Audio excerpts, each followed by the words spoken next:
Hello বন্ধুরা, আমি তোমাদের সবার প্রিয় খান এন্টারটেইন বুড়ি মা। আজ আমি চলে এসেছি একেবারে ঘন জঙ্গলের ভেতর। কেন এসেছি জানো? আজ করব জঙ্গল অ্যাডভেঞ্চার ব্লগ। বন্ধুরা, চারদিকে শুধু গাছ আর গাছ।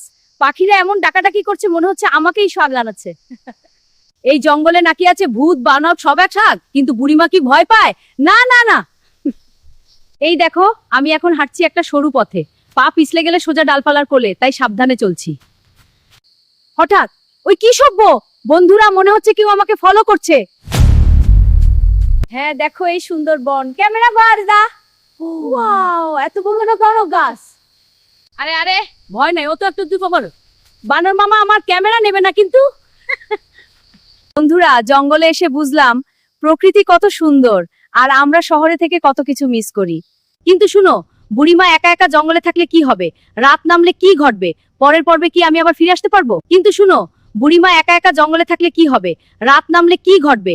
পরের পর্বে কি আমি আবার ফিরে আসতে পারবো? এই বাতাস, এই নীরবতা, মনটাই ভালো হয়ে যায়। আরো ভয়ঙ্কর, আরো মজার জঙ্গল অ্যাডভেঞ্চার নিয়ে আর অবশ্যই খান এন্টারটেইনমেন্টে সাবস্ক্রাইব করো, কারণ বুড়িমা আবার আসবে।